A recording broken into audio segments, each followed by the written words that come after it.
Ça veut dire que demain, je peux déposer une plainte contre vous pour viol et peu importe le rendu de la justice, j'aurai déposé une plainte et donc vous serez coupable et vous n'aurez plus le droit de travailler. J'ai augmenté les budgets avec Gérald Darmanin. C'est indécent de poser ce type de questions. Non, c'est ce qu'on lit sur les réseaux sociaux.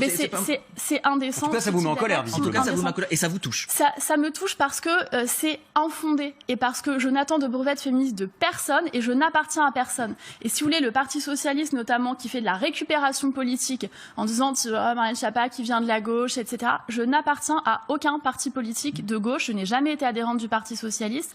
Il serait plus avisé de participer à la construction des lois que nous avons menées. Parce que Gérald Darmanin, il peut continuer à faire le job. On le répète, hein, il a présomption d'innocence. C'est une nouvelle enquête qui vient d'être ouverte. Mais quand même, Gérald Darmanin, voilà, il se trouve face à ces manifestantes, face à ces pancartes tous les jours lors de déplacements. Est-ce que ça risque pas d'effacer le message de sécurité que veut donner le gouvernement? Peut-être soyons un peu précis sur les faits, parce que quand on entend des slogans comme ceux que vous venez de rappeler et qu'on ne connaît pas le dossier, qu'on ne connaît pas les affaires, on peut se dire oh mon Dieu, que se passe-t-il, etc. Qu'est-ce qui se passe? Il se passe qu'il y a eu 3 décisions de justice et que sur ces 3 décisions de justice, on est en fait au-delà de la présomption d'innocence. Hein. On est là face à un homme qui est passé en jugement et il y a eu 2 non-lieux et un classement sans suite. Il y a eu la plainte à la première en 2017. Il y a eu 2 non-lieux et un classement sans suite. Donc c'est-à-dire qu'à aucun moment la justice n'a considéré qu'il y avait eu un viol ou qu'il y avait une culpabilité.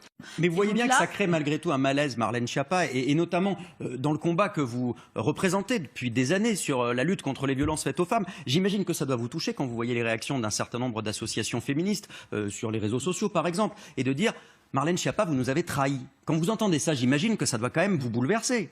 Pas du tout, parce que honnêtement, les gens qui disent... Alors d'abord, je n'ai entendu personne dire cela. Alors, je peux vous dire que c'est des phrases qu'on lit sur les réseaux sociaux. Vous ne les avez peut-être pas entendues. Vous n'avez pas lu ces messages, mais beaucoup de militantes féministes disent aller travailler avec Gérald Darmanin, c'est en quelque sorte trahir ce combat. Alors ça veut dire que demain, je peux déposer une plainte contre vous pour viol et peu importe le rendu de la justice, j'aurai déposé une plainte et donc vous serez coupable et vous n'aurez plus le droit de travailler. Ça veut dire qu'on bafoue le principe de justice. Moi, quel est mon combat? Et je suis féministe depuis toujours. Toutes mes actions l'ont prouvé. J'ai été présidente d'association. J'étais féministe quand c'était pas la mode, quand c'était pas grand public, quand c'était bénévole, voire quand je devais payer pour cela. Être féministe, c'est pas un accélérateur de carrière. Donc moi, j'ai été élue locale sur ces questions, présidente d'association. J'ai écrit une 20aine de livres.